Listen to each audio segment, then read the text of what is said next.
Assalamualaikum students, welcome back to my YouTube channel. This is Insha Naveed. Hope you all are doing good. Today we discuss the very important topic in Pakistani literature, that is silent features of Pakistani literature. It is very interesting topic. शुरू करते हैं. Literature reflect the spirit of the age in which it is written. जो भी literature होता है ना, पहली बात कि उस टाइम पीरियड की अक्कासी करता है, उस चीज़ की रिफ्लेक्शन होता है उस बात की, उस टाइम पीरियड की, उस एज की जिस टाइम पीरियड में वो लिखा जाता है, और उस पर उस टाइम पीरियड के इन्फ्लुएंस आपको नज़र आते हैं कि उस टाइम पीरियड में कैसा कल्चर था, कौन से रूल्स एंड रेगुलेशंस वगैरह थे. आपको उसकी सारी फाइंडिंग्स जो हैं उस टाइम पीरियड के लिटरेचर में मिल जाएंगी. ठीक है. The first man doctor Alamgir Hashmi जो थे हमारे, उन्होंने पाकिस्तानी लिटरेचर की एक बुक लिखी थी जिसमें उन्होंने एक टर्म इंट्रोड्यूस करवाई थी, पाकिस्तानी लिटरेचर इन इंग्लिश. ठीक है. पाकिस्तानी लिटरेचर इन इंग्लिश के इंग्लिश में पाकिस्तानी लिटरेचर क्या है. ठीक है. फर्स्ट ऑफ ऑल हमारे पास फर्स्ट फीचर है पाकिस्तानी लिटरेचर का, रिलीजियस एलिमेंट एंड इम्पैक्ट. ठीक है. इसमें हम फर्स्ट पॉइंट डिस्कस करते हैं कि पाकिस्तान एक इस्लामिक स्टेट है.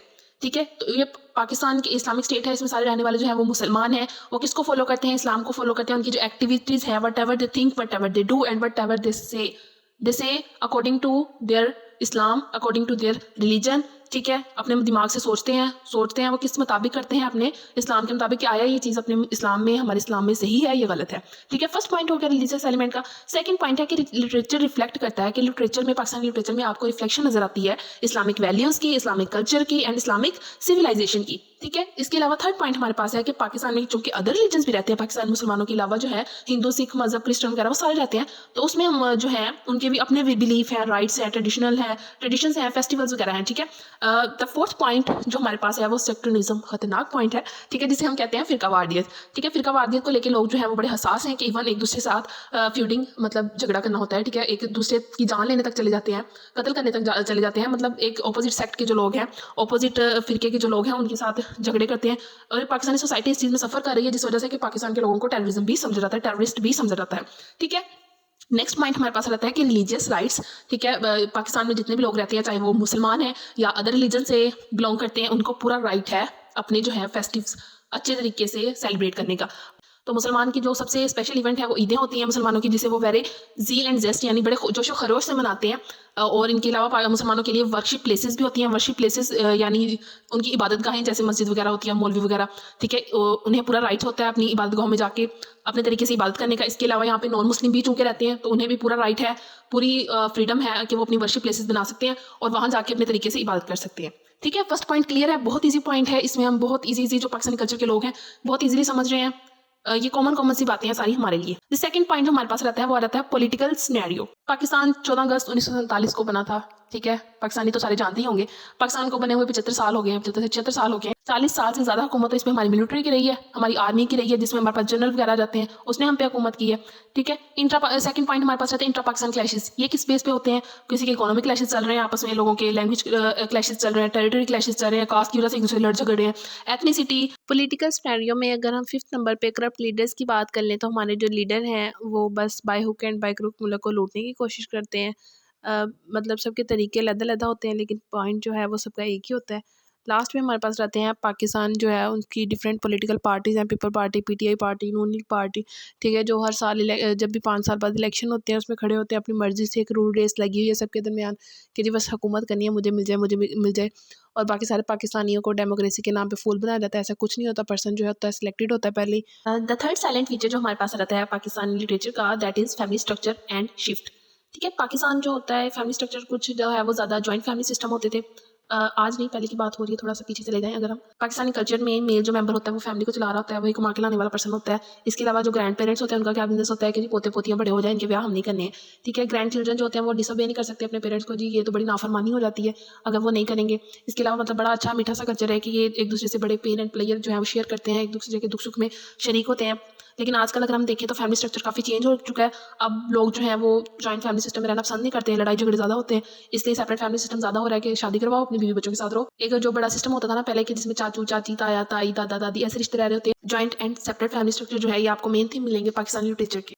फोर्थ नंबर पे हमारे पास आ जाती हैं वैल्यूज़। वैल्यूज़ बड़ी डियरेस्ट होती हैं हर सोसाइटी को। इसी तरह हर सोसाइटी की डिफरेंट वैल्यूज़ होती हैं। रिलीजियस वैल्यूज़ होती हैं, political, ethical, social, cultural, traditional and economical values होती हैं। ठीक है, मुस्लिम्स डोमिनेंट हैं तो उनकी वैल्यूज़ जो है वो ज़्यादा इस्लामिक है, इस्लाम से रिलेटेड करती हैं। नॉन मुस्लिम जो है उनकी भी अपनी वैल्यूज़ हैं। ठीक है, जो पाकिस्तान की ये वैल्यूज़ हैं ये लिटरेचर में आपको अच्छी खासी देखने को मिलती है पाकिस्तान की कल्चर की, इस्लामिक कल्चर की। इसके अलावा जो राइटर्स हैं वो प्रेजेंट करते हैं इनकी वैल्यूज़ को डिफरेंट एंगल से एंड डिफरेंट मीनिंग से।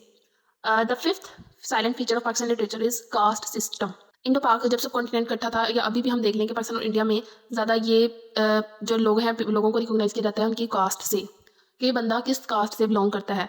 हाई बोर्न जो है उसके लिए ज़िंदगी बड़ी जन्नत है। अगर वो अमीर घराने में पैदा हो गया ना, उसके लिए लाइफ हेवन ही है, whatever sort of human he और शी इज़, चाहे वो किस किस्म का इंसान हो, जैसे मर्जी उसके एथिक्स हो, लेकिन उसके लिए दुनिया जन्नत है। और जो लो बोर्न है, गरीब इंसान है, लो क्लास से बिलोंग करता है, उसके लिए दुनिया जहन्नुम है। Whatever sort of human he और she is, whatever sort of human he और शी, जितना भी वो अच्छा है उसके लिए दुनिया जो है वो जहन्नुम। इसकी कास्ट लो है तो इसको उस नाम से, ये तो जिन मुलाजमों के बराबर है, इसकी कास्ट फलां है तो ये तो बड़ा अपर क्लास से बिलोंग करता है, इसको तो बड़ी इज्जत मिलनी चाहिए। ठीक है, it's a big challenge to accept the proposal of marriage in opposite caste. अब आ जाती है शादी पे, कि जब एक लव मैरिज आती है, लव मैरिज सिस्टम आता है, उसमें अगर लड़का जो ये लड़की है वो एक अपोजिट कास्ट से बिलोंग करती है तो उनके लिए बड़ा एक चैलेंज बन जाता है कि घर वालों को मनाना कैसे। नेक्स्ट हमारे पास रहता है सिक्स पे economical issues. Economical issues main जो है वो अनइक्वल डिस्ट्रीब्यूशन है किसकी, वेल्थ की। वेल्थ इक्वल डिस्ट्रीब्यूशन नहीं होती। जो रिच है वो इतने रिचर हो जा रहे हैं कि उन्हें जगह ही नहीं मिल रही, फाइंड करते हैं उस प्लेस को कि कहाँ पे वो मनी स्पेंड करें। ठीक है, जो पुअर है वो become more poor because they find food. खुराक की बेचारे तलाश में भूखे मर रहे हैं और भूख में ही मर जाते हैं खाने की तलाश में। ठीक है, मतलब दो कंसेप्ट रहते हैं, हैव और हैव नॉट। जिसके पास है उसके पास बहुत है, जिसके पास हैव नॉट, जिसको नहीं है देखो नहीं हैगा। सेवंथ में हमारे पास रहता है फीमेल क्लास। फीमेल जो है वो पाकिस्तान की कुछ इस तरह दिखाई गई है कि वो डिपेंडेंट है मेल पे। वो मेल कौन कौन से हैं, उसका फादर हो गया, ब्रदर हो गया, हस्बैंड हो गया या बेटा हो गया, सन हो गया। ठीक है, वो four walls of the house, ठीक है, चार दीवारी के अंदर रहने वाली औरतें हैं। वो वीक हैं, वो हम्बल है, वो इंडिसिसिव है। इंडिसिसिव का मतलब है कि वो अपने फैसले नहीं कर सकती, उन्हें उसमें भी वो डिपेंडेंट है किस पे, अपने मैंस पे, जिस पे वो फाइनेंशियली डिपेंडेंट है। इसके अलावा जो इस्लाम है उसने Islam honoured women as a status of mother, sister, wife and daughter. इस्लाम ने इज्जत दी है इन रिश्तों से। मदर कहा है माँ, बहन, बेटी और बीवी के नाम पे। And the eighth point is domestic hobbies and pass time. ये जो पाकिस्तान के लोग हैं उनकी डोमेस्टिक हॉबीज क्या है और वो कैसे अपना टाइम पास करते हैं। अगर हम पाकिस्तान के लोगों में मर्दों की बात कर लें तो वो अपना टाइम पास करते हैं playing, gambling and cards, running races, fighting dogs, drinking wine, flying kites and pigeons. कबूतरबाज मिल जाएंगे फलानी गांव में, रेसें हो रही हैं वहाँ पे देखने पहुंच जाएंगे, चाहे वो जानवरों की रेस है, गाड़ियों की रेस है, घोड़ों की रेस है। ठीक है, मतलब या फिर फ्री बैठ के जो मतलब ओल्ड एज की जो पीपल है वो ज़्यादा फ्री बैठ के लोगों को ताड़ना या उन पर कमेंट पास करना ज़्यादा पसंद करते हैं। और इसके अलावा अगर हम पाकिस्तानी वुमेंस की बात करें तो वो सारा घर संभालती हैं, कपड़े धोती रहती हैं, खाना तैयार करती हैं, किचन संभालती रहती है, बच्चों की देखभाल करती हैं, घर की सफाई वगैरह सारी उनकी जिम्मे होती है। पाकिस्तानी वुमेंस जो है उनका जो टाइम है वो ज़्यादा घर के कामों में मसरूफ होती हैं तो वहीं पर गुजरता है। नाइन्थ में हमारे पास रहता है मैरिज एंड डेथ। दो इंपॉर्टेंट फीचर्स हैं।